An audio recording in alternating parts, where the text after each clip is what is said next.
This audiobook unveils an age-old secret known as the backwards law.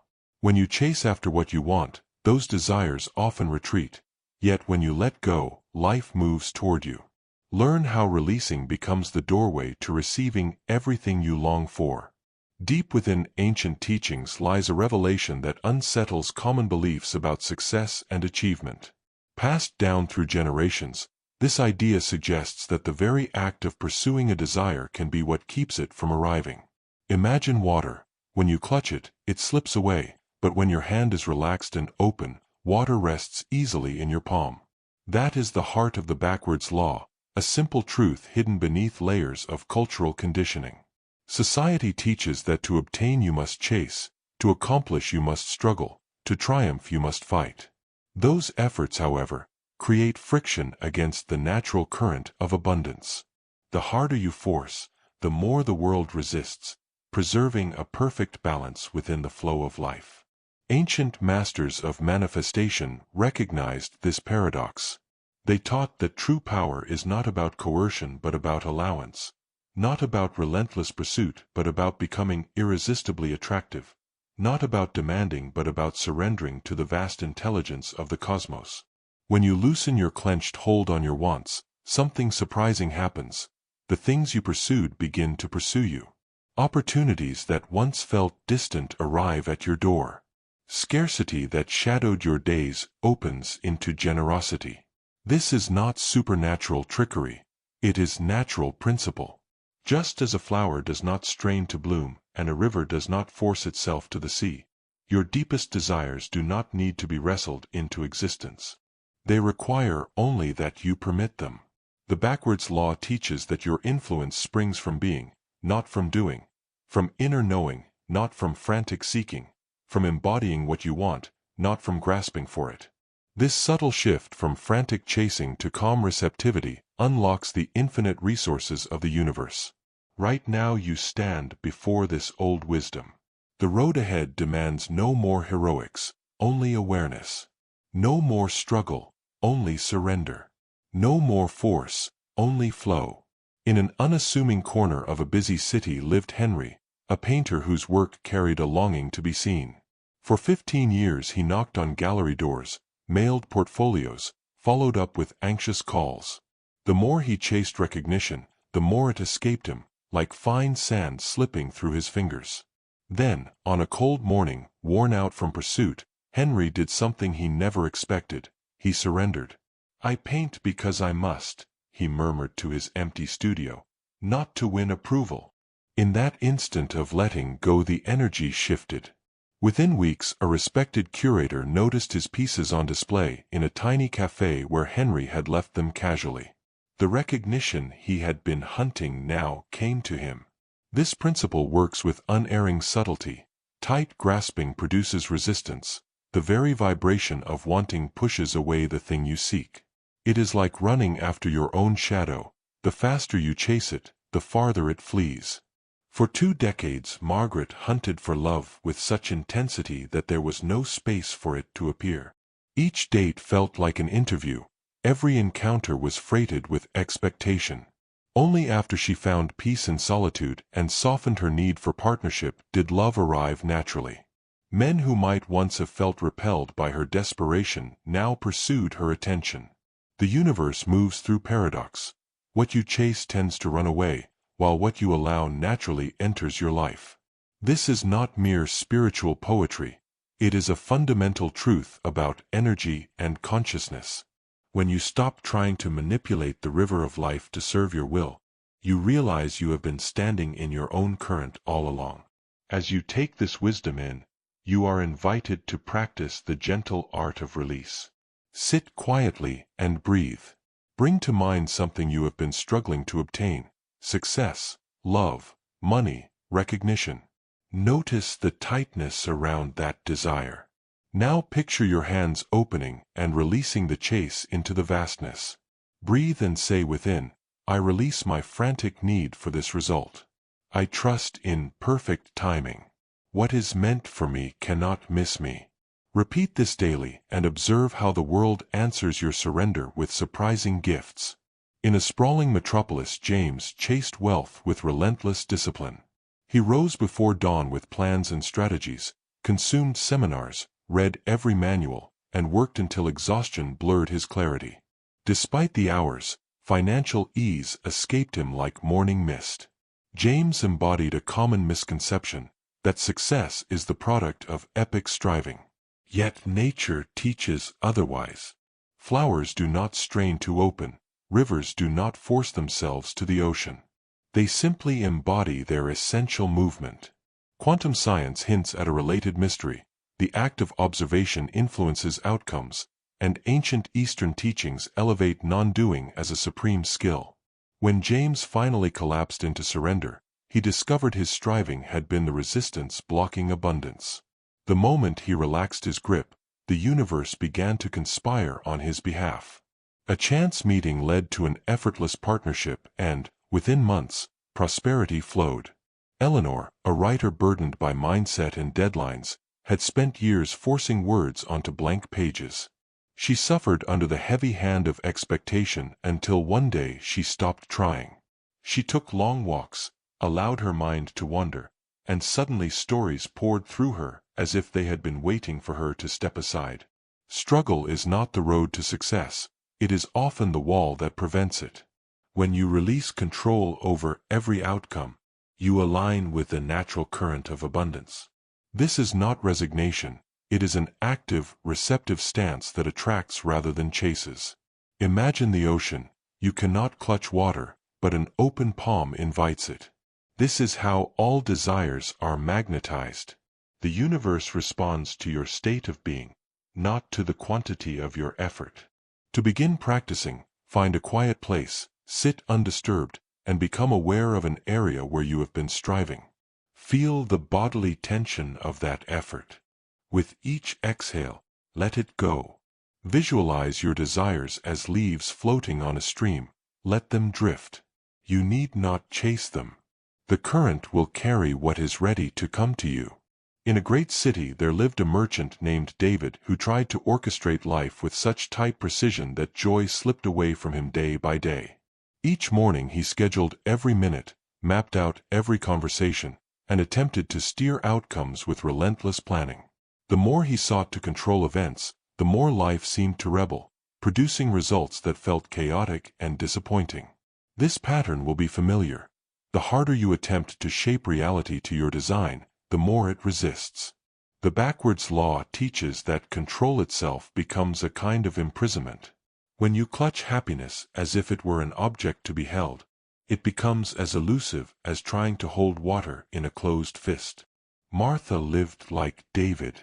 She built walls around her heart, screened potential partners according to checklists, and monitored interactions with the vigilance of someone guarding a fortress. Her protective practices were intended to ensure safety, yet they formed a perfect prison. Only when she loosened her rules and allowed life to unfold naturally did the walls fall away and love arrive. Security, she discovered, was not found through control but through trust, in life, in others, and in her own inner guidance. The wisdom underlying this shift is simple. All that you seek is seeking you, yet it cannot enter where doors are tightly shut. Fear breeds clinging. Clinging closes doors. Release opens them. Beyond relationships and planning, there is a deeper mode of power that modern life seldom teaches: stillness. Frederick, a driven businessman, believed that perpetual action equaled progress. He worked nights, invented solutions, and piled tasks onto his desk in hopes that motion would beget results. But his frantic activity only produced more resistance. The ancient teachers modeled a different path. Stillness is a source of strength. Within stillness you encounter a different kind of intelligence, the silent intelligence that organizes and directs. It is not passivity but a receptive state where answers arise with effortless clarity, like flowers opening of their own accord. Clara, a celebrated musician, found her greatest breakthroughs not through rigid practice but by learning to value the silence between notes. In those gaps the music that had always lived inside her revealed itself. Stillness is the magnet that draws inspiration. When you stop collapsing possibilities with frantic action, You allow the wide range of potential to remain available. The universe communicates through whispers rather than shouts. Its guidance appears in quiet spaces. To access this, create a small sanctuary of daily silence. Sit comfortably, observe the breath, and refrain from attempting to stop thoughts. Hold your desires gently in awareness, as if they are seeds already planted and ready to sprout. In that openness you become magnetic to divine ideas and effortless manifestation. There is an even deeper paradox. Often our relentless self-improvement becomes the very obstacle to authenticity. Robert stood in front of his mirror every morning with lists of habits to adopt, affirmations taped to the wall, and a catalog of traits to fix. With every new technique he tried, he felt a growing hollowness. The endless project of becoming better can reinforce a belief that you are incomplete or broken. This subtle message creates a loop of seeking that never resolves because it is based on the assumption that you must add something to yourself to be whole. True transformation, according to the ancient wisdom in this text, is not about accumulation but subtraction. Imagine the sculptor revealing the statue by removing excess stone. Edna, a gifted musician, spent years emulating famed performers and squeezing herself into a mold. Her breakthrough came when she stopped trying to become and simply stopped. In that stillness she found the voice that had always been her own. The act of releasing the compulsory identity of improver allowed her authentic artistry to emerge. To practice this, sit quietly and imagine labels dissolving: achiever, struggler, insufficient. Let each dissolve into light. Do not rush to replace the space that opens. In the quiet awareness that remains, you will discover your natural perfection. Being, not becoming, is the path to power. A study from a distinguished research institution brought another layer to this teaching.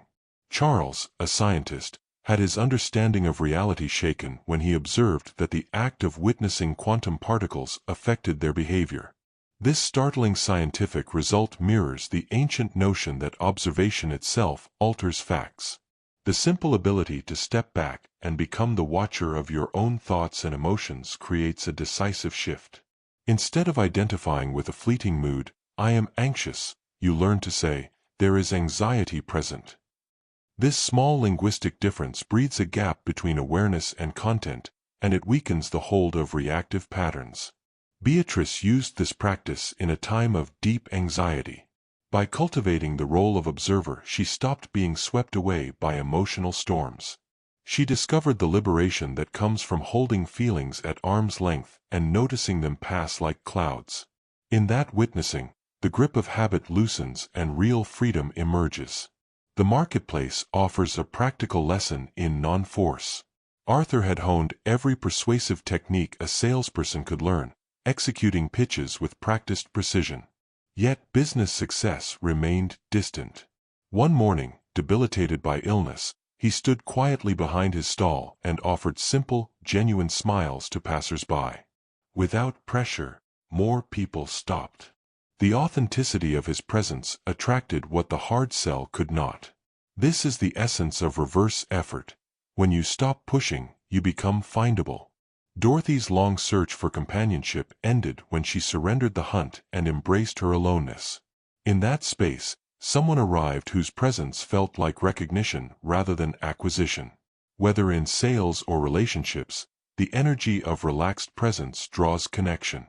A practical experiment is to practice non-pursuit for 7 days in one chosen area of life. Each morning acknowledge what you want, and then consciously release the need to force it. If you catch yourself pushing or manipulating during the day, gently return to a receptive posture. Notice how differently life responds when you stop trying to make it happen and instead allow it to unfold. This isn't abandonment of desire. It's an alignment with an intelligence that works through you when you are open. Another surprising twist of the backwards law is the paradox of wanting nothing and receiving everything. Herbert, an academic consumed with external recognition, measured his worth by citations and conference invitations. After years of thirst, he walked away from his papers one evening, closed the drawer, and taught purely for the delight of sharing knowledge. Within months his work attracted attention on its own. The shift wasn't new actions but a transformation of his energy. Craving sends a broadcast of lack. That frequency repels what you want. Releasing craving while holding intention creates a magnetic clearing for receiving. To make this tangible, each evening sit quietly and gather your desires into an inner sphere of light. Feel them, then open your heart and send that sphere outward with trust. Over time your relationship with wanting will change. Instead of a tight, grasping hunger, your desires will take the form of gentle, luminous requests that the universe can respond to without resistance. Peak performance carries the same lesson. Effort can be the enemy of excellence. Joseph, an athlete, trained relentlessly until his muscles tightened and his mind became clouded. Only when he relaxed and allowed his learned skills to arise spontaneously did his performance improve dramatically. Modern sports psychology supports this. Flow states, moments when action arises without force, produce the highest achievement. Practice a flow state meditation by resting in effortless breathing and noticing how your body moves without interference. Extend this ease into daily activities and see how action guided by relaxed awareness is more precise, creative, and effective. The story of Ling on a narrow bridge encapsulates surrender's radical power. Carrying all his fortune across a dangerous span, he tightened his grip until the wind nearly toppled him. An elder at the far end suggested, "By opening your hands you will save yourself." Ling released his possessions to the wind and discovered his body lightened and his steps sure. To his astonishment, his discarded valuables had been carried safely to the opposite shore, arranged as if by intention. This mythic lesson shows that surrender is not defeat but liberation. When you let go of gripping outcomes, the current of life often organizes what you need more skillfully than you could have planned. Kai, a wandering monk lost in a desert, learned to surrender and to listen. Only after yielding to the landscape did he notice subtle signs: the pattern of the wind, a trail of small animals, the angle of stars, that guided him to water. In yielding he gained direction. This is the posture being asked of you. Open your hands, soften your will, and allow the intelligence of life to steer your steps. Try a physical surrender practice. Stand in an open field, raise your arms with palms up, and imagine releasing every concern into the sky. Feel the weight lift. Stay in that pose until a tangible shift in your energy appears, from contraction to lightness, from forcing to receiving. Expect resistance. The ego will protest. Remember that beyond the protest waits a kind of power that is both subtle and immense, the force that rearranges life without strain. Now keep this thread of surrender close as you move through daily life. Allow things to unfold without inventing extra effort. Let the universe do what it does best. This is not passivity. It is the art of alignment, the most productive, creative, and surprisingly effective way to act in the world. For years Walter sat under the weight of rejection letters and the hollow ache of unmet expectations. He revised his manuscript to please imagined gatekeepers until the original passion faded. The exhaustion of chasing external validation had drained his creative well dry. At last he set the pages aside and returned to writing for the pure joy of expression. Freed from the noise of approval, his words began to flow again with clarity and life. Within months, his authentic pieces attracted a publisher who recognized the voice he had come back to. This demonstrates a recurring truth. Creation that arises from alignment, not compulsion, taps into a larger field that naturally supports manifestation. Lillian faced a similar turning point in her career search. She had tailored resumes, attended networking meetups, and chased every lead, yet doors remained closed. Instead of increasing the chase, she began to live as though her ideal position already existed. She arranged her workspace, scheduled her days, and adopted the posture of someone already thriving in that role. That change in being primed the conditions for synchronicity, and soon a fitting opportunity came without the desperate hustle she had once employed. Manifestation calms when it is anchored in embodiment rather than frantic pursuit. Faith, more than force, moves mountains. Alfred's experience in the marketplace showed him that certainty and presence draw outcomes more than calculated persuasion. His rival Thomas spoke little, but held an inner steadiness that made his meetings effortless. Deals opened for him as if the world cooperated with his unshakable belief. Neuroscience has shown that deep convictions rewire the brain's pathways, and ancient traditions have long taught that belief reshapes reality. When Florence shifted her relationship to healing from frantic searching to steady trust in her body's wisdom, her condition began to change in unanticipated ways. She practiced a daily ritual of resting her hands over her heart and sensing the intelligence within. This was not a denial of medicine, but an orientation toward cooperation with inherent healing forces. Over time, outcomes followed the shift in her energy. Thomas's life illustrates how planning can become a trap. His desk overflowed with meticulously arranged schedules and contingency plans. He believed certainty came from preparation, but the endless stratagems only amplified his anxiety. When he finally loosened his need to micromanage outcomes and embraced a posture of trust, life began to present solutions he could never have engineered. Evelyn's story echoes this. After years of constructing rigid qualities for an ideal partner, she stopped chasing a checklist and allowed herself to be surprised. In the simple act of presence at a neighborhood cafe, she found a connection that defied her old criteria yet fulfilled her in ways plans never had. Deep clarity often emerges from silence. Benjamin's paralysis under a flood of analysis dissolved when he gave himself permission to sit without searching for answers. In that stillness, a different level of knowing surfaced, an intuitive clarity not manufactured by thought but perceived by a quieter intelligence. Marion, an artist frustrated by forced inspiration, discovered that her most moving work appeared when she abandoned schedules and simply sat with her materials. The stillness allowed imagination to surface on its own terms. A practice of daily quiet, 10 minutes of restful awareness, creates room for the kind of insights that thinking alone cannot produce. Edgar, a disciplined practitioner, learned a paradox. As he tightened his attempt to perfect movement, his performance degenerated. The wisdom of Wu, action through non-action, showed him that mastery is not a product of force but of graceful responsiveness. When he relaxed and allowed skill to flow through him, movement became seamless and powerful. Hattie, exhausted by the constant push of entrepreneurship, stopped chasing clients and instead cultivated presence and authenticity. Her business transformed as people were drawn to her natural confidence rather than to a salesperson's scripted hustle. The lesson is universal. Effort often creates a counterforce, release invites effectiveness. The pursuit of wealth and love follows the same logic.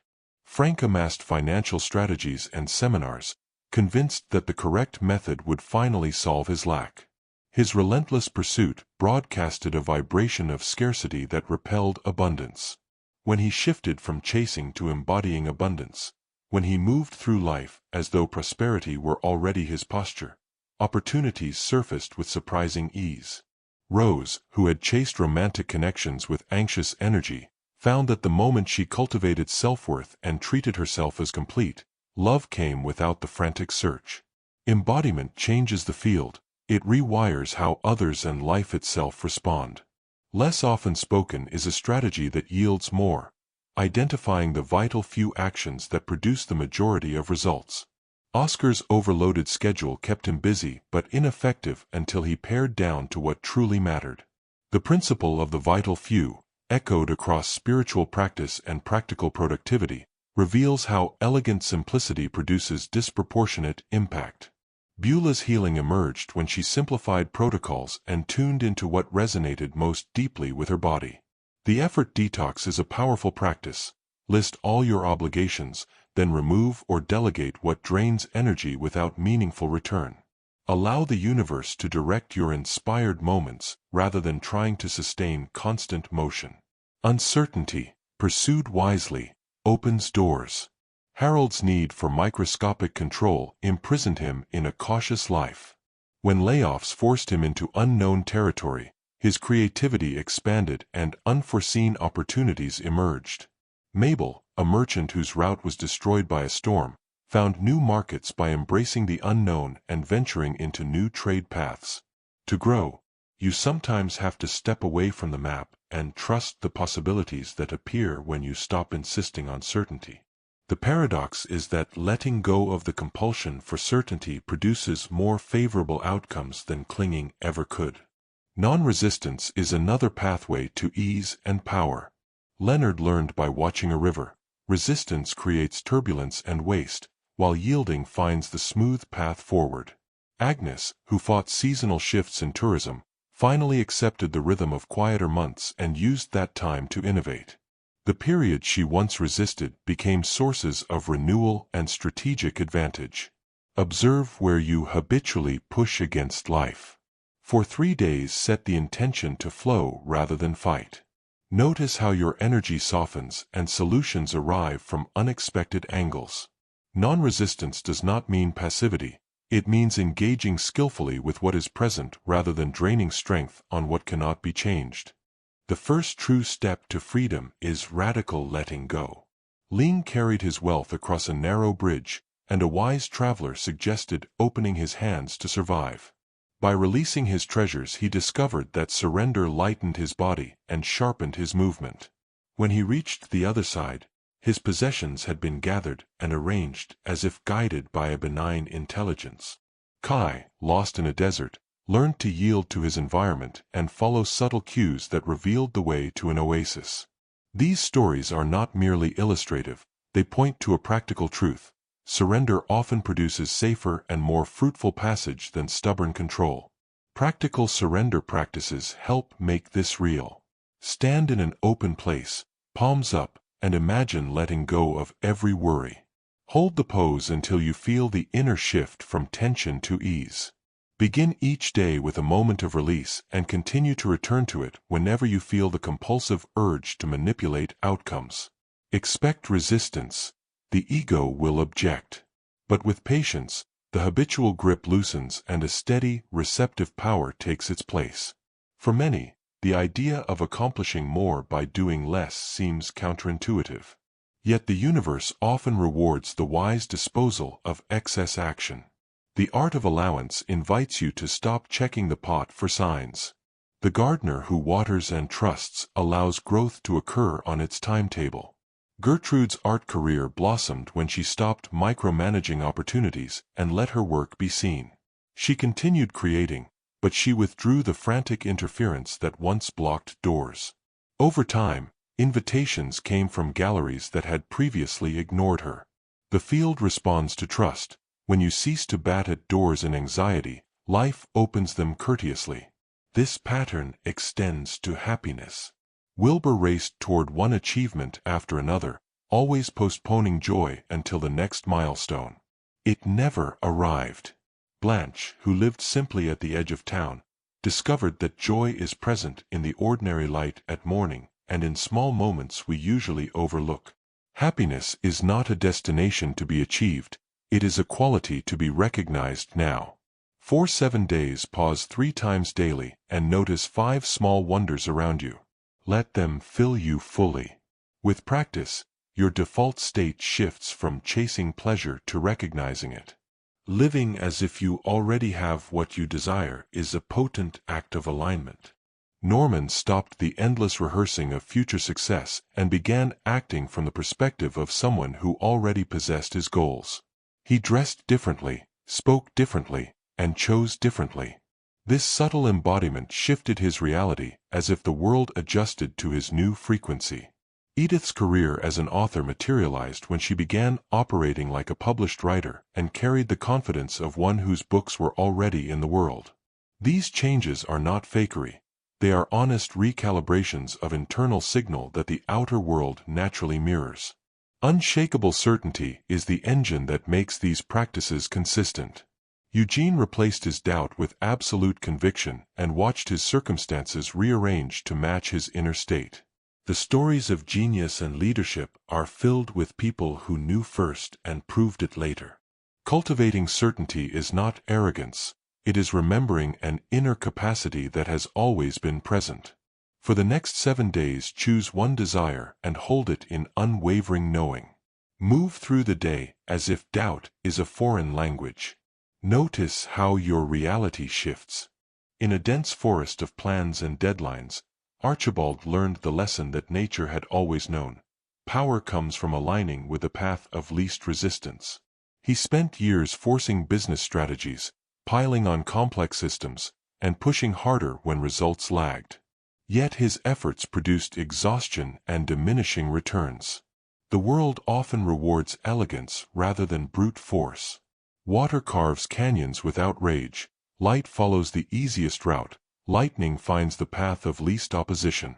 When you begin to work with the current of life instead of struggling against it, momentum builds naturally and with surprising ease. Velma, a small restaurant owner, had been trying to outcompete larger establishments through elaborate campaigns and punishing schedules. Her staff burned out, and the business limped on without vitality. One day she listened to what customers actually wanted instead of imposing her plans, simplifying the menu and focusing on the experience rather than the spectacle. The restaurant transformed. People came not because of aggressive promotion but because the place felt effortless and true. The principle of least resistance is not a license for laziness. It is an invitation to remove friction, simplify intentions, and allow the intelligence of circumstances to work for you. Raymond's life was built on shields of planning, each detail designed to guard against disaster.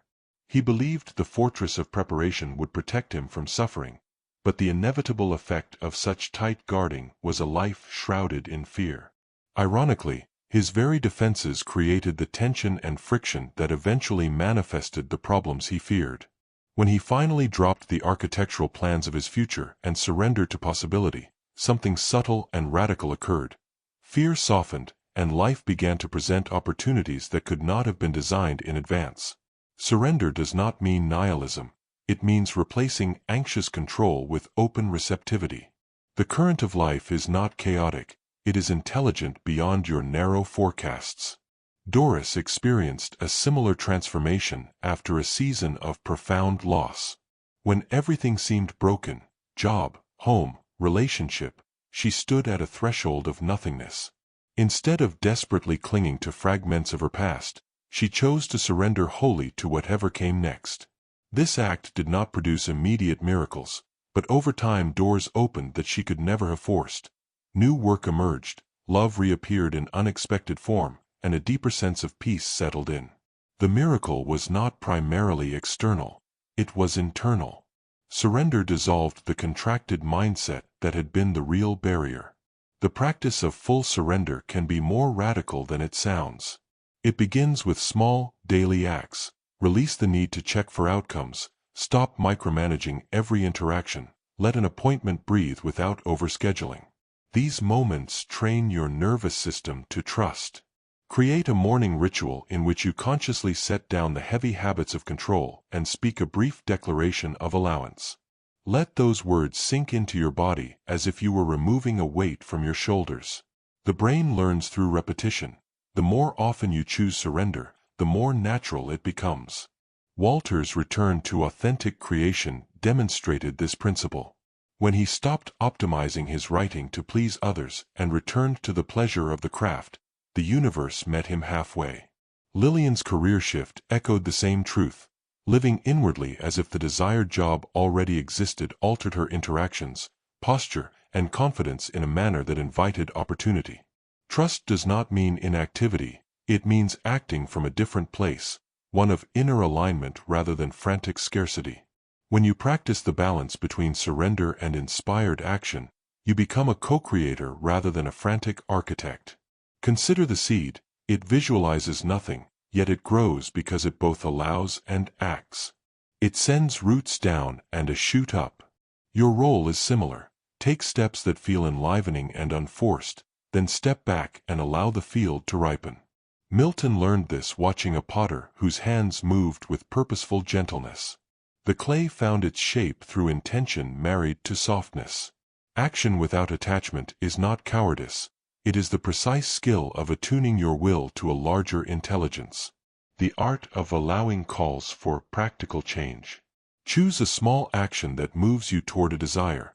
Call a mentor, write an outline, request a meeting. Before you act, breathe and soften. Proceed without scripting every outcome. Let the action be an offering, not a demand. Continue to take steps, but do so with a fluid mind and an open heart. Clyde learned that constant checking and second-guessing create resistance. Like a gardener who digs up seedlings every day, he disturbed the natural unfolding by injecting doubt. The law of allowing restores faith in timing. When you stop checking for immediate confirmation, your energy relaxes and the process can move in its own rhythm. Gertrude, the artist, shifted her approach by ceasing to chase opportunities and allowing her work to speak for herself. Once she stopped the anxious chasing, galleries began to find her. The field always responds to a clear, unbothered signal more readily than to frantic interference. Happiness, too, is easier to receive when you stop hunting for it. Wilbur's endless pursuit of external goals left him perpetually dissatisfied. He collected trophies but found only temporary joy. Blanche, in her modest cottage, did not wait for a future event to be happy. She discovered that beauty and contentment existed in simple daily moments. Begin a practice of noticing small pleasures: the warmth of sunlight on the skin, the flavor of a cup of tea, the sound of a distant bell. Let those moments sink in to replace the habit of postponing joy until conditions are perfect. Living as if you already have what you want rewires perception.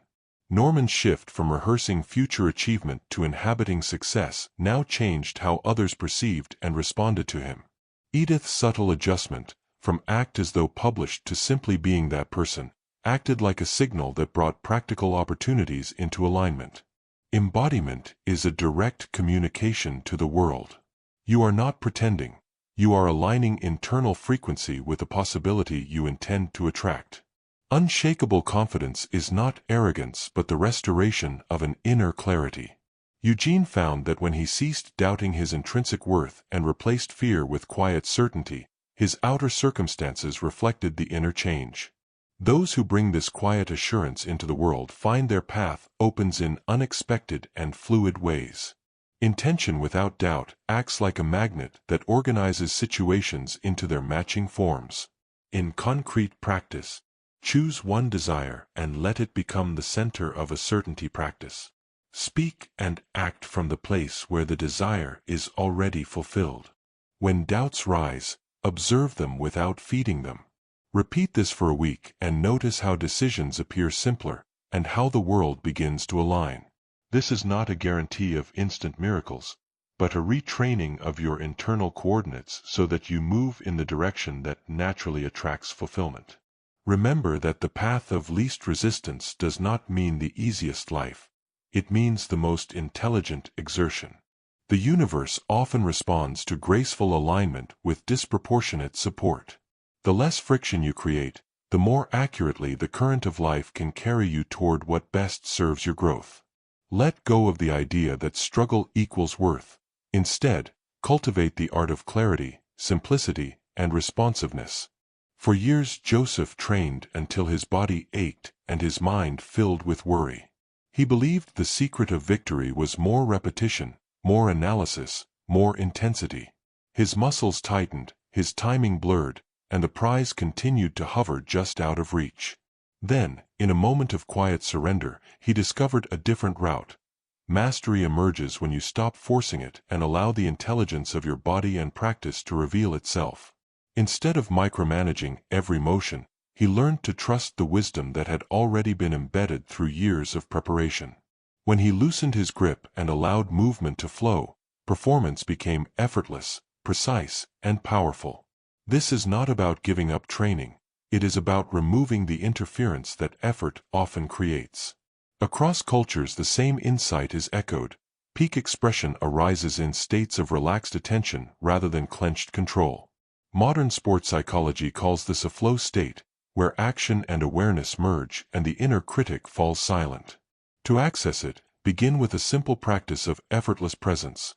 Sit comfortably, breathe naturally, and notice how your body breathes itself without your direction. Allow that sense of non-doing to spread across your awareness. Let thoughts pass without entangling yourself in them. When you return to action, move with that inner ease and observe how performance transforms from strain to grace. Ling's story on a rickety bridge captures surrender in a single image. Laden with jewels and gold, he clung to his wealth as though it were the sole source of his safety. A wise voice told him to open his hands if he wished to survive. He chose to release his burdens into the wind and, to his amazement, found his body light and steady. On the far bank his scattered belongings had been gathered and laid out as if cared for by an unseen hand. The lesson is stark. Letting go is not loss but an opening into a different kind of preservation. When you unclench your hold on outcomes, life often arranges what you need with intelligence and care greater than your fear could manage. Kai, the wandering monk, learned surrender in the desert. Lost and exhausted, he finally ceased fighting the elements and began watching the subtleties around him. The way the wind shifted, the patterns of the stars, the faint trails of creatures moving toward water. His yielding allowed him to perceive what had been hidden beneath his anxiety. The desert, which once felt indifferent and hostile, became a teacher. Surrender is not passivity, it is an attentiveness that reveals hidden signposts. When you release fight, your senses expand and guidance appears. There are direct practices you can use to cultivate this quality. Stand outside with your arms raised, palms open to the sky, and imagine loosening every tight belief you carry about how things must be. Release each worry like a leaf allowed to drift away. Stay in the posture until you notice the body relax, the jaw soften, the breath deepen. This physical ritual trains your nervous system to accept release as a new habit. Over time, what once felt terrifying becomes familiar. Surrender becomes the muscle of resilience. Part of the backwards law concerns the reason why creation flows best when you are not attached to the result. Walter's renewed creative life shows that when you stop sculpting your work to please imagined judges, the original impulse finds life and attracts recognition. Lillian's job change was similar. Embodying the role you seek alters your posture and your choices, and the world responds as if to a person already situated in that state. These shifts are not about deception. They are about aligning your internal frequency with the possibility you intend to draw. Faith outranks force. Alfred's competitor, Thomas, taught a simple lesson by embodying steady confidence instead of frantic persuasion. Thomas's demeanor opened doors not because of words or to-do lists, but because his inner posture radiated trust. Neuroscience supports the principle that belief shapes neural circuits and behavior. When you live from an abiding trust that what you need will appear, your actions become simpler and more effective. Florence's healing process was less about abandoning treatment and more about cooperating with the organic intelligence of her own body. Her daily ritual of placing hands over her heart and sensing wholeness shifted her inner chemistry and opened channels for recovery. Planning has its place, but obsessive control is a thin shield against life's uncertainty that ultimately creates contraction. Thomas piled contingency plans until his mind could no longer hold anything but worry. Evelyn's romance blossomed once she stopped imposing checklists on relationships and allowed surprise to enter her life. The lesson is to prepare from a grounded center and then allow the field to reveal what you cannot foresee. When you stop overmanaging every variable, space opens for unexpected, often superior, solutions. Silence reveals what analysis cannot reach. Benjamin, a man caught in perpetual decision loops, found clarity when he simply rested in stillness. Answers came not as arguments to be won or steps to be taken, but as a knowing that appeared in the quiet.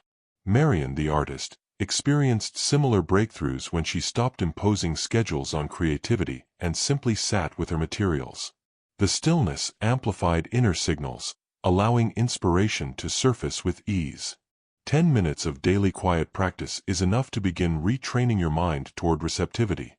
The more you cultivate silence, the more often intuitive guidance will surface. The weakness of tightening the self into a better version has been repeated in story after story. Robert, with his stacks of affirmations and strategies for self-improvement, found himself more hollow the more he tried to patch perceived deficiencies. Authentic power is not built by layering techniques over identity, but by subtracting the masks that obscure what is already true. Edna, the musician, stopped emulating others and rediscovered her original voice when she ceased the project of becoming someone else. Allow your labels to fall away, achiever, broken, inadequate, and sit for a while in the space that remains. There you will meet the living core that needs no repair. Observation, not obsession, produces transformation.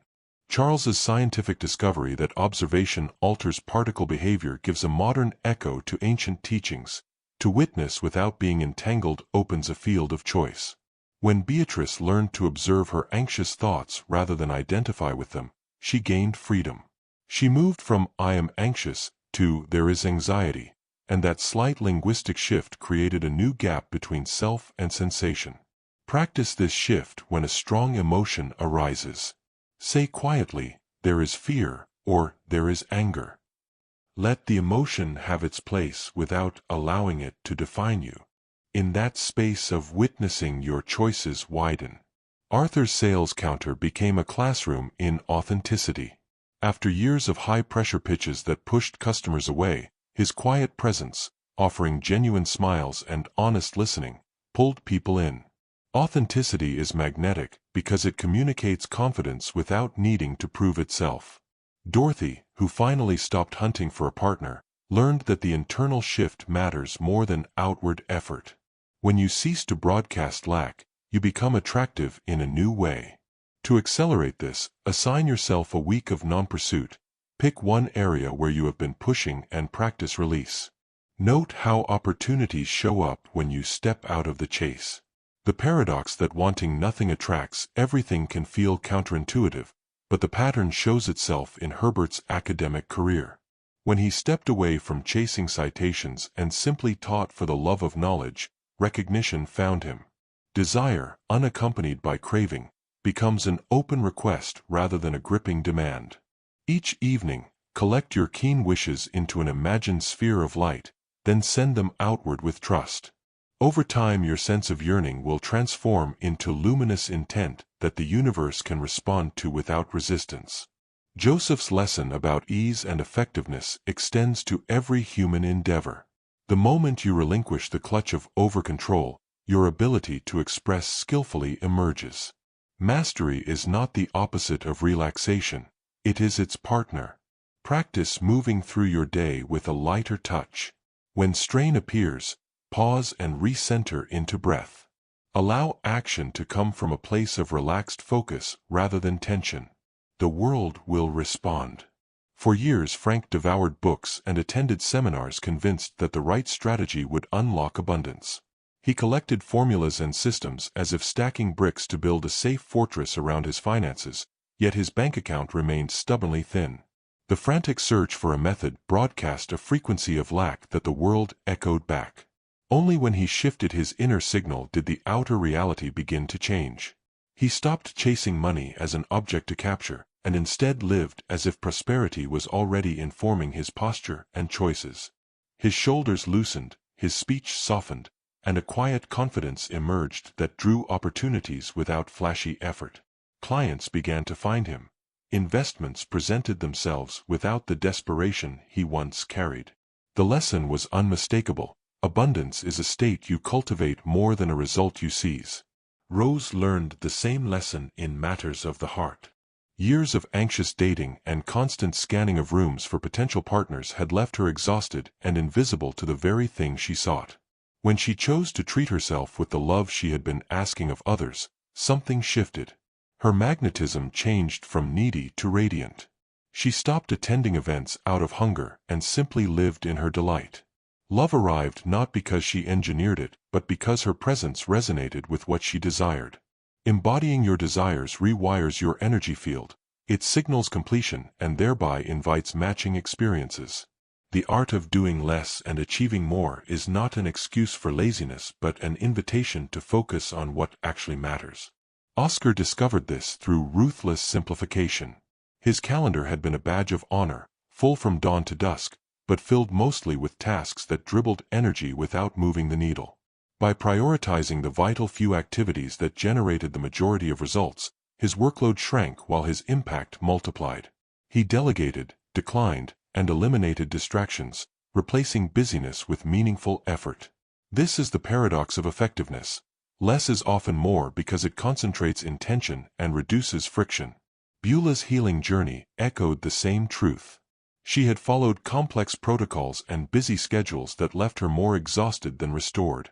When she listened inward and chose the simplest practices that resonated with her body and spirit, progress accelerated. Complexity can feel productive because it looks like action, but often it is merely an illusion of control. The universe rewards clarity and alignment. The effort detox begins with listing obligations, then asking which actions are truly essential. Remove the rest. Notice how energy returns once you stop scattering it. Harold, trapped by his craving for certainty, learned the liberation of welcoming the unknown. He had planned his life down to the minute, convinced that security depended on foreseeing every outcome. A sudden shake-up, job loss, a disrupted routine, threw him into the void. Initially terrified, he soon discovered that stepping into the unknown opened doors that his careful planning had always kept closed. Without the script, his imagination and creativity expanded. New opportunities arrived precisely because he was no longer confined by a predictable path. Mabel, a trader who lost her usual route to market, turned calamity into advantage by exploring unfamiliar territories. The storm that had destroyed her old way of doing things became a forced invitation to experiment. In the space of uncertainty, she discovered exotic goods and wealthy customers who transformed her business. The lesson is simple but challenging. Embrace the unknown as a workshop for possibility rather than an apocalypse to be avoided. Non-resistance manifests in 1,000 small moments. Leonard watched a river yield to stones yet still reach the sea, and a profound truth settled in him. Opposition creates wild turbulence, yielding finds the soft path forward. Agnes, who used to battle the quiet months of tourism, stopped fighting seasonality and used those times to renew her offerings. Her business became stronger not by trying to sustain last summer's pace year-round, but by aligning with natural rhythms. When you notice the habit of pushing against what is, pause and soften. For a few days practice saying yes to the present. Allow solutions to arise without forcing them. In yielding you conserve energy, preserve creativity, and invite support. Complete surrender is more than a romantic notion, it is a practical strategy. Ling's decision to open his hands on a dangerous bridge was a dramatic metaphor for the power of release. By loosening his grip he regained mobility and found his belongings magically preserved. Kai's desert lessons showed that surrender sharpens senses and opens access to guidance otherwise blocked by fear. These stories reveal a way of moving through life that balances action with release. Letting go does not mean abandoning agency. It means choosing where to place effort and when to trust the greater intelligence that arranges events beyond your sight. A daily ritual of surrender can transform nervous systems hardened by control. Begin each morning by taking a few breaths and naming the tight patterns you notice: fear of outcome, compulsive checking, excessive planning. Then picture each pattern dissolving like mist. Place your hands over your heart and breathe into the chest until your muscles soften. Repeat this for several minutes and carry the ease into the day. When you notice yourself reaching for control, return to breath. Over weeks, the body learns that allowance is safe and responsive. The backwards law touches the roots of creation itself. Walter found his authentic voice when he stopped reshaping his manuscript to please imaginary critics. Lillian manifested work by inhabiting the posture of someone who already had the job. These transformations happen because your inner state reorganizes how you move through the world. Acting out of alignment produces friction. Being in alignment produces synchronicity. Faith surpasses force. Alfred, who watched his competitor Thomas win implicitly through quiet confidence, learned that unshakable belief transmutes behavior and results. Neuroscience explains how belief sculpts neural pathways and behavioral tendencies, but the deeper truth is experiential. When you live from trust, your choices become simpler and your demeanor magnetic. Florence's healing was a cooperation between medical care and an unshakable interior trust in her body's capacity to restore balance. Thomas's planning habit had been armor against uncertainty, but it also starved him of presence and spontaneity. Evelyn, who had once compiled a precise checklist of the ideal partner, found intimacy when she let go of that list and entered moments without agenda.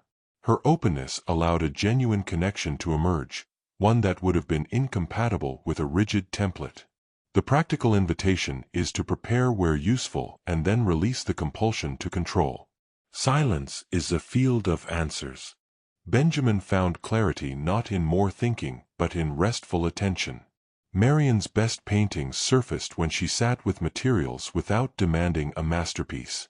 10 minutes of disciplined quiet cultivates access to the deeper layers of consciousness where non-dual insight arises. Over time, answers come not as manufactured plans but as felt impressions that steer action with elegance. Labels and identities can be cages. Robert's biography of self-improvement left him hollow until he stopped prosecuting a project of becoming. Edna recovered her voice when she ceased imitation. Practice shedding labels by watching them pass like weather, then rest in what remains. The essence beneath words is steady and already sufficient. Observation changes reality. Charles's scientific observation of particles echoes the spiritual practice of witnessing emotions without entangling. Beatrice's shift from identification to observation transformed anxiety into passing phenomena. Learn to notice emotions with gentle curiosity, using language like there is rather than I am. This creates breathing room for conscious choice. Arthur's sales counter taught that authenticity outperforms pressure. After years of polished scripts were failing, he trusted his presence and smiled honestly. Customers lingered and bought. Dorothy's experience with love shows that letting go of the chase makes you findable. To test this, for 7 days choose a single domain where you have been pushing and practice relaxed presence. Notice what changes. Herbert's withdrawal from chasing academic recognition allowed a spontaneous honor to find him. He taught for love and recognition followed. Desire without clinging becomes an open signal the universe can respond to. Try the nightly sphere exercise. Gather your wants into a glowing orb, feel them, and release with trust. Over time, the pulse of wanting shifts from contraction to luminous invitation. Effort is often the barrier to peak performance. Joseph's athletic transformation came when he relaxed into the skills embedded in his body. Flow states arise when conscious effort recedes and being takes precedence. Practice this by returning to effortless breathing and carrying that ease into motion. Your actions will become more precise and powerful. For years Stanley moved through life radiating a quiet desperation that no outfit or technique could cover. He attended events, skimmed advice columns, and tried every tip to increase his appeal, yet people kept their distance. His energy was a constant plea for approval, and it repelled rather than attracted. Then he discovered a simple truth. What you embody calls the world to you far more reliably than anything you can do to chase it. When he ceased his frantic reaching and settled into his own dignity, a magnetic presence replaced his hunger. Without changing his exterior, he became a magnet for genuine attention. The change was not in his actions but in his being. This magnetism is not a trick or a manipulation. It is the natural outcome of living from a state of inner completion. When your core is satisfied, your field radiates calm, clarity, and confidence, and others feel that alignment before a single word is spoken. Mavis, an ambitious business owner, had emptied herself chasing clients and tapping into networks until exhaustion. When she shifted to embody the energy of someone who already had the results she wanted, the right people and opportunities appeared without force. Her presence changed, and the world matched her new frequency. Becoming magnetic begins with an inner practice of noticing the quality of your feeling. Find a private moment and feel the difference between neediness and sufficiency. Notice how need feels contracted, urgent, and small, and how sufficiency opens the chest, softens the eyes, and expands the voice. Move through your day in the state you wish to cultivate and watch how simple gestures, tone of voice, and posture shift the responses around you. This is not pretending.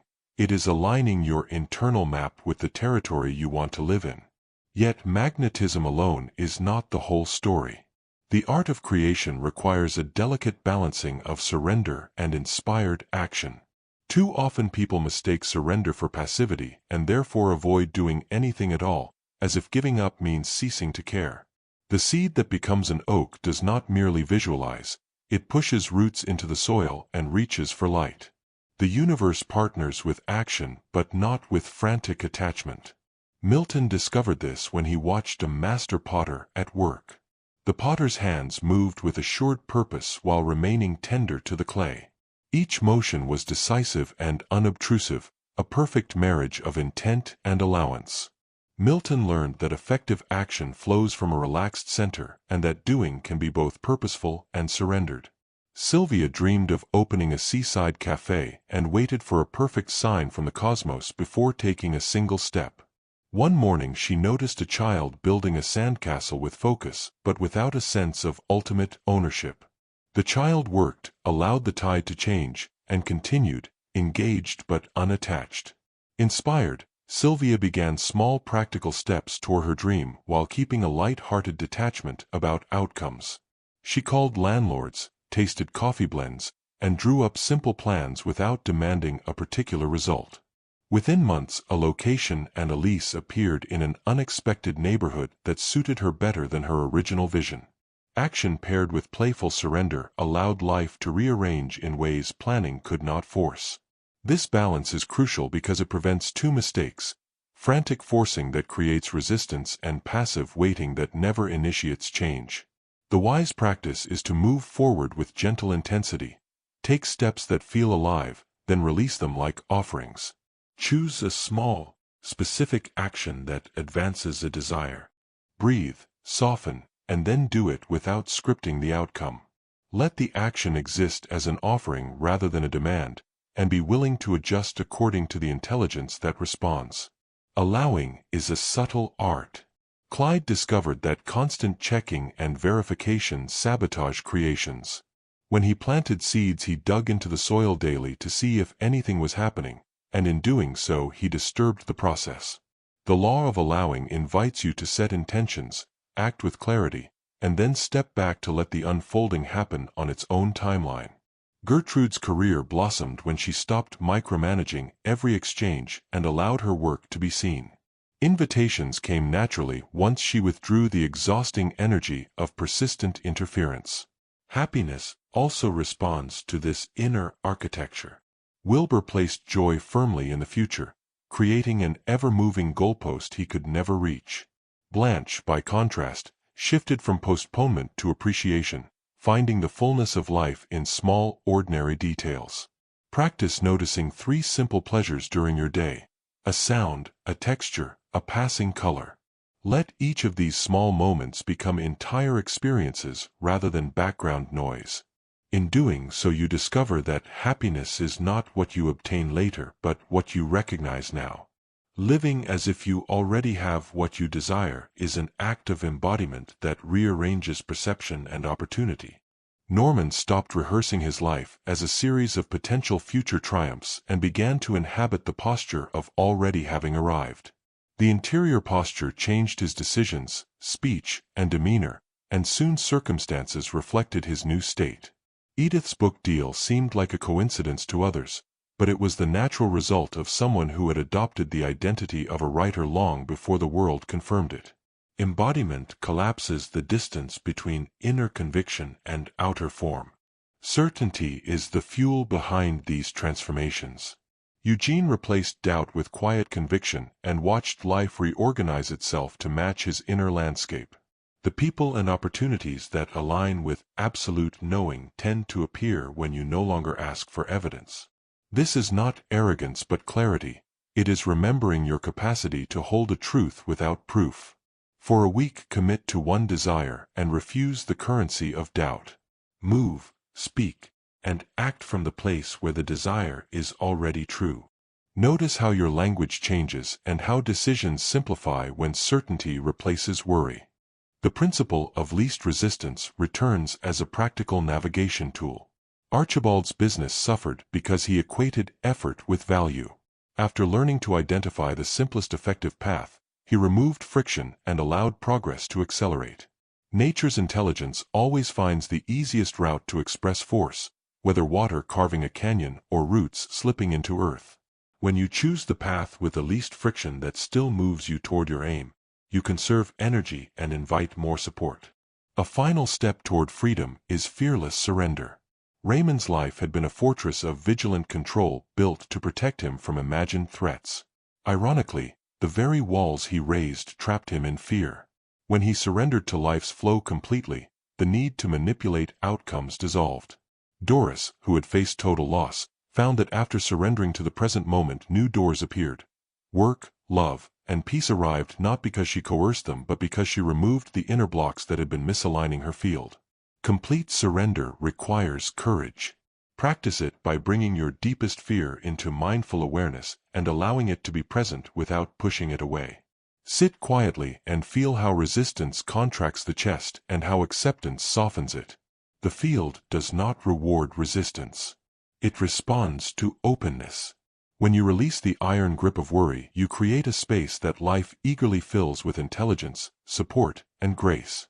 At the deepest level, the backwards law is pointing to a single revelation. You are not merely a receiver of reality. You are its source. Gilbert spent decades searching outward for techniques and teachers, never realizing that the capacity to shape life was already intrinsic to his being. Only when he ceased practicing and simply rested in the awareness of his presence did everything begin to align. The difference between doing and being collapsed. His desires ceased to be distant targets and became expressions of the reality that flowed through him. You can practice this recognition by sitting in absolute stillness and feeling the unchanging awareness that witnesses all experience. Rest in that presence and speak a clear, internal declaration. I am not a supplicant of external forces. I am the wellspring of creation.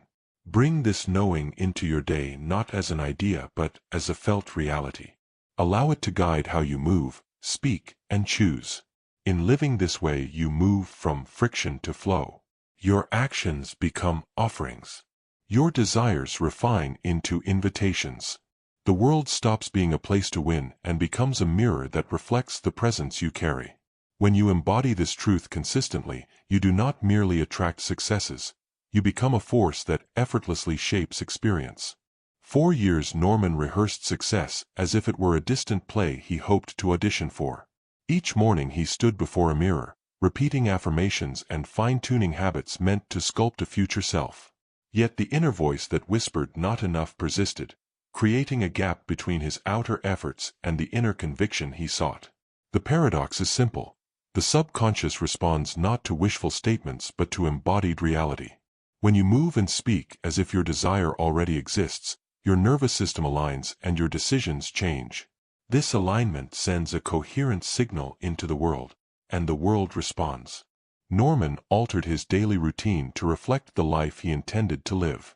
He dressed with the calm assurance of someone who had already arrived, shifted his posture, and made choices from that vantage. Within weeks, the domain he had been chasing reorganized around him. Opportunities, introductions, and circumstances adjusted to match his new internal state. Edith's path to authorship unfolded in the same way. Instead of waiting to be validated, she began to behave like a published writer. She scheduled her day as a professional, curated a workspace that reflected her future role, and spoke about her book with casual confidence. The shift was not an act of pretense but a realignment of identity. When she talked about her work as if it already existed, others began to treat her the same way. A literary agent overheard her in a cafe and asked to read her manuscript. What looked like coincidence was the natural consequence of someone broadcasting the frequency of fulfillment. Certainty is the magnet that turns belief into reality. Eugene had spent years oscillating between hope and doubt, and that ambivalence kept his projects stalled. When he chose instead to hold a quiet, immovable knowing that his intention was already fulfilled, the external world conformed. This is not about magical thinking. It is about the physiological and behavioral consequences of absolute confidence. The brain ceases to hem itself with anxious loops, energy organizes around a single trajectory, decisions are made from a place of clarity. For a week, commit to a single desire and refuse the currency of doubt. Practice speaking and acting as though the outcome is secured. Notice how subtle shifts in language and posture change the responses you receive from people and situation alike. Magnetism, once cultivated, reshapes relationships and opportunities. Stanley's social life transformed not because he adopted new techniques but because he stopped reaching and began being. Presence, calm, and inner sufficiency create fields that others instinctively move toward. Mavis, a business owner exhausted by constant outreach, discovered that embodying success attracted collaborators and customers without frantic effort. Instead of trying to become someone else, she allowed herself to exist as someone already capable, and the world responded by providing mirrors that matched her internal state. The balance between surrender and action remains central. Milton's observation of a potter's hands captured this exquisitely. Intentional movement paired with tenderness yields form. The potter does not force clay into existence, he coaxes it with steady touch and quiet purpose. Translate this into your life. Take actions that feel inspired and natural, then release attachment to specific results. Do the work from a place of offering rather than demand. Sylvia's seaside cafe emerged when she combined small, practical steps with a light heart that refused to clutch outcomes. She tested coffee beans, spoke to landlords, and sketched plans while maintaining a playful detachment. The result came in an unexpected neighborhood that proved more ideal than her original map. Allowing can be practiced and refined. Clyde stopped obsessive checking that had previously undermined his projects.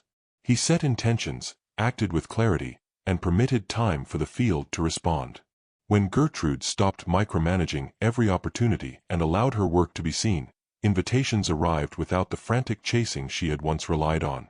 The universe prefers a steady signal of confidence over a noisy broadcast of need. Happiness reframes as an inside job. Wilbur's chase for external achievements left him perpetually dissatisfied. Successes were ephemeral because he had not developed the inner capacity to receive them. Blanche, who lived simply by the sea, found that the ordinary world offered ample reasons for joy when she lowered the threshold of what counted as a gift. Practice noticing small sources of delight at 3 points during your day.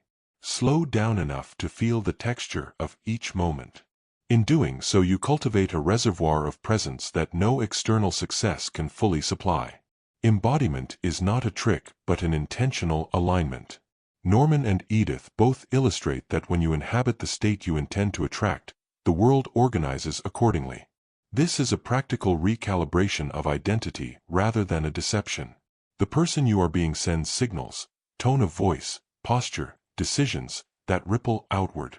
People respond to these signals with a matching rhythm. Behavior changes naturally follow from the internal change, and the outer world rearranges to reflect this new coherence. Unwavering certainty is a discipline. Eugene found that when he refused to allow doubt to dictate his speech and action, events began to match his internal certainty.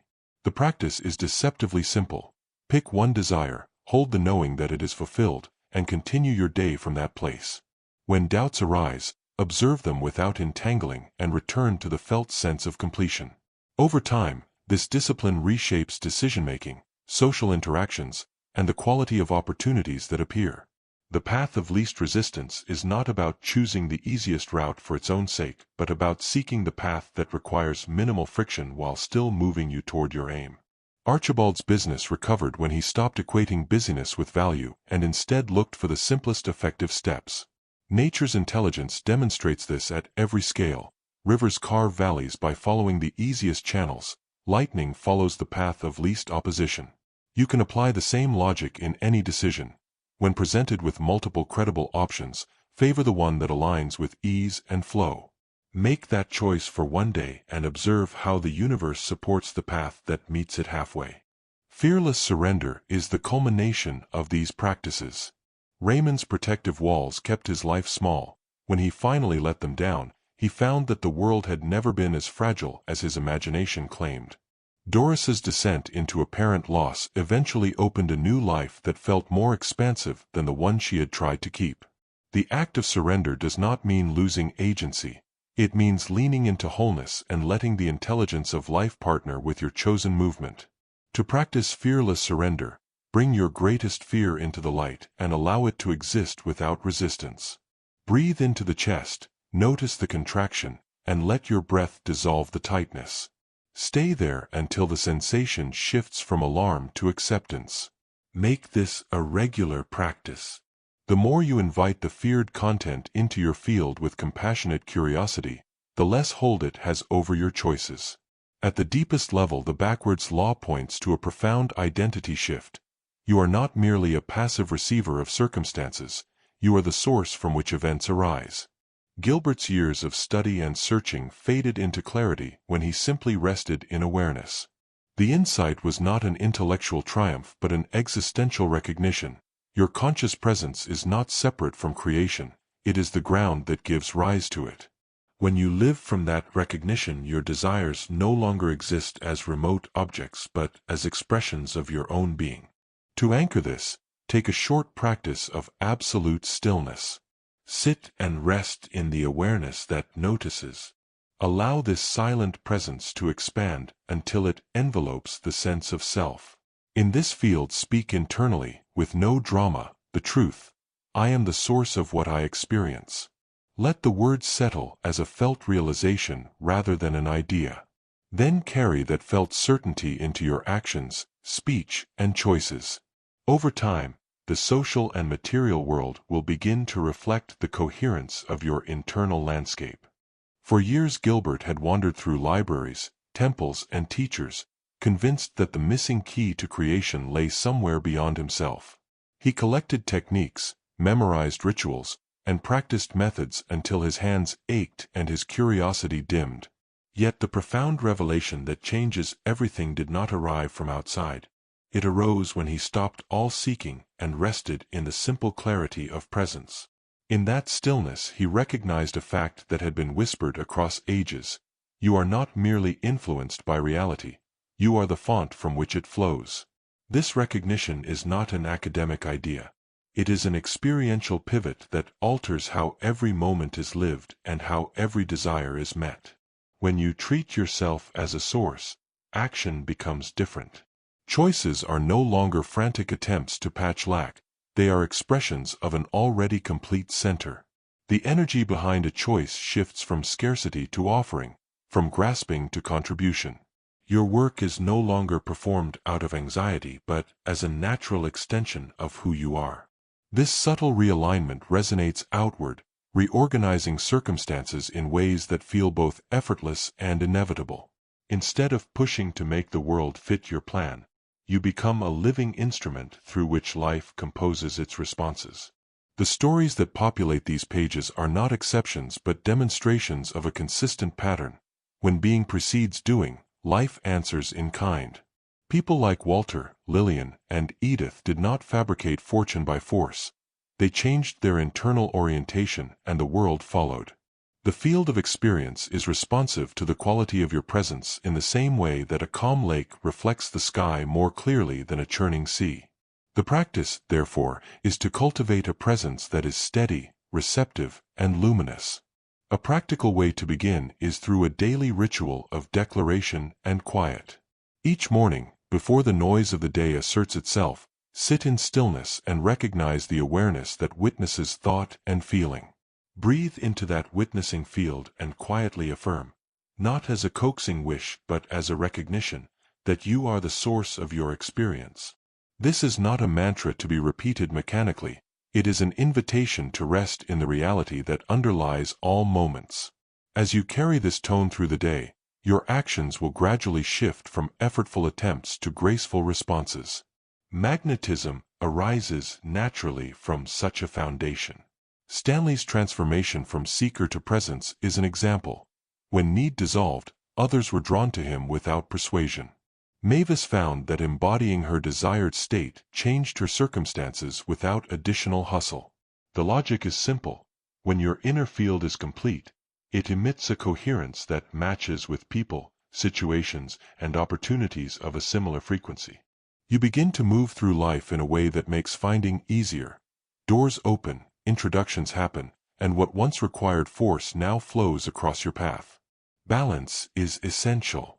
Recognition of your source does not mean inaction or indifference. It does not excuse sloth or passivity.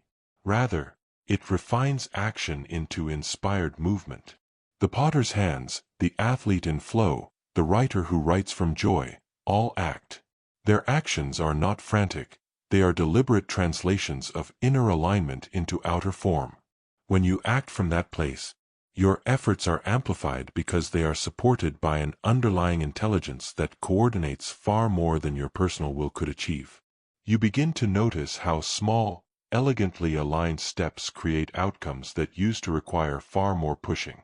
Surrender, in its fullest sense, becomes a powerful instrument. Ling's release on the bridge and Kai's yielding in the desert are metaphors for the way life rearranges to preserve what matters most when you stop forcing the pathway. This does not mean you let go of responsibility. It means you choose where to place your energy and when to trust life to move what is beyond your direct control. This trust is not naive, it is pragmatic. Life organizes complexity better than anxious control ever could. Practicing surrender is not a single act but a learned orientation. Notice where you clutch outcomes, breathe to soften, and intentionally allow the process to unfold. Over time, your nervous system learns that release is safe and reliable. There is a final layer to this teaching that ties together practice and identity.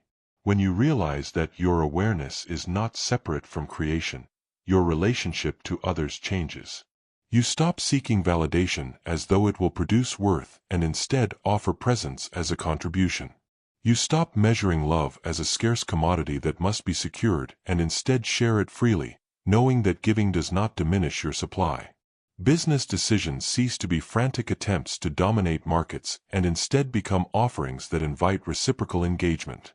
This shift from accumulation to contribution dissolves many of the frictions that once made life so difficult. Cultivating such a contribution-based orientation begins with small, everyday decisions. Choose to speak from a place of calm rather than reactivity. Choose to act from a sense of inner fullness rather than a need to win approval. Choose to be generous with attention, time, and kindness without calculating return. These micro-choices compound. They rearrange neural pathways, transform interpersonal dynamics, and gradually attract circumstances that mirror the generosity you practice. As generosity becomes your default, you will notice that your life requires less force to maintain and more joy to inhabit. It's also vital to integrate practical measures with inner work. Embodiment alone without actionable steps can drift into fantasy, and pure action without internal coherence slides back into friction. The most powerful approach blends both. Cultivate presence, then take inspired steps. Keep your actions small enough to feel effortless and meaningful enough to move the needle. As you do so, the universe contributes its intelligence, offering resources that were previously hidden by your own tension. One final practice ties all of this together: the creative pause. Throughout your day, insert brief moments of not doing, pauses where you simply witness and breathe. In these pauses, hold your desire lightly and feel the certainty that it already exists in potential form. Avoid the temptation to check, revise, or force the trajectory. These interludes of steady being recalibrate your energy and allow synchronicities to surface. Over weeks and months, the creative pause becomes a habit that frees your nervous system from habitual grasping and opens it to fluid participation with life's unfolding. Remember this as you move forward: the capacity to create without strain is not reserved for mystics or the fortunate. It is a faculty available to anyone willing to practice presence, balance action with surrender, and act from an inner completeness. Each step you take from that place is supported not only by your skill but by a wider intelligence that coordinates events in alignment with your state. Before concluding, honor the community that supports this transmission. For many listeners, finding a steady source of teachings and tools has been transformative. If you find value in this approach and wish to explore related works, Seek out resources that emphasize embodiment, practical surrender, and inspired action. One helpful resource is the Momentum Audiobooks channel, where aligned messages and supportive guides appear for those committed to living from their source. Use such resources as companions, not crutches. Allow them to reinforce the practices while you remain rooted in your own experience. As you finish this part, carry the recognition that you are the well from which your life flows. Act, but from a place of inner completion. Surrender, but with clarity and purpose. Cultivate presence, and let the world respond. In the final part, you will be invited to practice integrating all of these principles into a cohesive daily path designed to make this way of being natural, reliable, and deeply practical. The invitation is simple. Step into your source and allow life to move through you with less effort and more aliveness. This is the culmination of everything you have been learning, a practical guide to weave the backwards law into a steady, everyday way of living so that surrender, clarity, and inspired action become the default posture of your days. Up to now, you have seen the pattern revealed in story after story. People who stopped chasing and began being, who moved from frantic doing to calm allowing, who replaced effort with alignment and found life reorganizing around them. The last step is integration. It means building simple rituals and decision rules that support the new orientation until it becomes second nature. Begin with mornings that prime presence rather than performance. Instead of immediately diving into tasks, open your day with 5 minutes of stillness. Sit quietly and attend to the breath. Feel the space that witnesses thought and sensation. Let a single clear intention arise, not a list of outcomes but a quality of being you intend to inhabit. It might be clarity, trust, ease, or magnetic presence. Hold that tone in the body and let it settle into how you move, how you speak, and how you make decisions. This short practice trains the nervous system to default toward presence before activity, and that default is the engine that transforms ordinary actions into aligned contributions. Next, structure your day around the priority of less but better. Use a simple rule. Identify the 2 or 3 tasks that truly matter for the day and treat everything else as optional. When it comes time to act, choose the option that flows with least friction but still moves you forward. Notice how often choosing the easy path that still advances your goal yields better outcomes than exhaustive effort. The rhythm of inspired action paired with strategic ease becomes a living experiment. You act, you notice the response, and you adjust without gripping. Over time, this method reduces wasted energy and opens space for synchronicity. Cultivate a practice of midday calibration. Pause twice during the day for short, embodied resets. Close your eyes for a breath or two, feel the body, notice any tightness, and intentionally soften around it. If you have been pushing, breathe into the area that clenches and allow it to relax. If you have been passive for too long, invite one small, enlivening action that feels like forward motion. These micropauses keep you aligned with presence and allow you to course correct before resistance hardens into habit. They also create moments where new information from the field can appear and be used rather than missed. Refine how you relate to desires. Desire is not the enemy. Craving is. Learn to hold your wants as open invitations rather than demands. Each evening practice the simple ritual of gathering 3 longings into your heart, feeling them fully, and then releasing them into a field of trust. Visualize those longings as luminous spheres that you offer outward without clinging. This practice changes the tone of wanting from a contracting energy into a luminous request that life can respond to.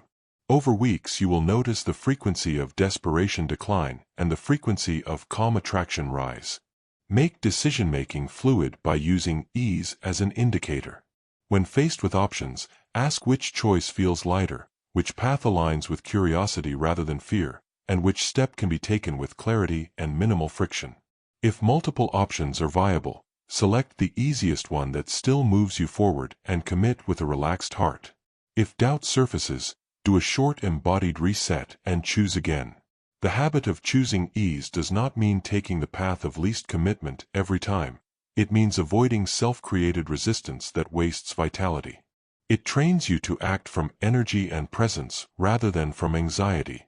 Develop a weekly surrender practice. Once each week, set aside a longer period to examine where you are still gripping outcomes. Write down 1 or 2 places where relentless effort persists and consciously decide to release them for 7 days. During that week, continue to act where appropriate, but remove the tight attachment to results. Observe what happens. Often the relief created by release births new perspectives, connections, and opportunities you could not have produced through force. This weekly ritual accelerates neural retraining. You rewire the reflex of clinging into the habit of allowing. Strengthen your field of certainty with small bets. Certainty grows through embodied acts of trust. Pick a modest desire and declare it internally as already true for a week. Then test it by taking actions that match that inner posture. Speak, dress, and move as if the desire is present, and notice how your world responds. Certainty is not shameless wishful thinking. It is an embodied calibration that reorganizes your behavior and invites aligned outcomes. Each small success expands your capacity to hold larger, unshakable knowing. Practice non-resistance in relationship work. When conflicts arise, notice your impulse to fix or control the other person. Pause and shift to listening with genuine curiosity. Allow the other to speak without interrupting or preparing a rebuttal. This yields a field in which heartfelt connection can return quickly. Non-resistance in relationships does not mean accepting toxicity. It means removing the reactive energy that perpetuates cycles of tension. Boundaries remain essential, but the energy behind them can be calm, clear, and compassionate rather than clenched and fearful. Use creative pauses as a leadership tool. If you lead projects or teams, introduce short pauses in meetings where the group rests in literal silence for a count of breaths. These breaks allow subtle information to surface, reduce reactivity, and often produce more apt responses than rushed brainstorming. Modeling presence in leadership helps others shift from frantic doing into collaborative creation. It also invites the system to participate rather than respond to pressure. Reframe failure as feedback, not identity. When results fall short, resist the story that you are inadequate. Step back into observer mode and notice what the situation is signaling. What patterns show up? What small adjustments feel wise? Then act from curiosity rather than shame. This stance preserves energy and allows the intelligence of practice to unfold without being hijacked by fear. Over time, the habit of learning without collapse builds confidence and deep competence. Stay connected to practices that feed your senses of meaning and delight. Joy is not a reward for performance. It is a reservoir that fuels sustained presence and aligned action. Schedule activities that nourish your body, mind, and spirit each week and treat them as non-negotiable. When your inner resource base is abundant, you act from fullness rather than from deficit, and your life becomes fertile ground for synchronicity. Surround yourself with reminders and gentle signals. A book on your shelf, a phrase written on a card, or a playlist that shifts your mood can be enough to recall presence when the day presses. Community matters. Engage with people who practice meaningful surrender and inspired action rather than celebrate busyness or heroics. If you seek resources, look for teachings and tools that emphasize embodiment and balanced doing. Channels that reinforce this orientation, like Momentum audiobooks, can help keep your practice current when you need refreshment. Finally, remember that the deepest confirmation of this way is felt, not argued. The measure is how your nervous system responds. Do you feel lighter, clearer, and more responsive? Are your choices more aligned and effective? Does joy seep into ordinary moments? If so, the law is working. If resistance returns, return to the practices above. Presence, ease, inspired action, and surrender are skills that improve with repetition. Living by the backwards law is not an escape from responsibility or ambition. It is a refined intelligence that lets you act decisively without wasting your life on unnecessary struggle. It asks you to be radically honest about where force is habitual and to cultivate the courage to let go so life can show you a better way. Over time, this approach rewires how you experience time, stress, and achievement. Milestones arrive with less drama, creativity flows more often, and relationships deepen without manipulation. This is the generous invitation at the heart of these teachings. Try fewer, better things done from a relaxed center and notice how the world begins to align with you. Surrender is not a destination but a series of choices, each small and brave. Keep practicing, and over months you will find that what once required wrestling now arrives as a natural consequence of a field you carry. The universe does not need your force, it needs your coherence. Bring your clarity, act with purpose, and then allow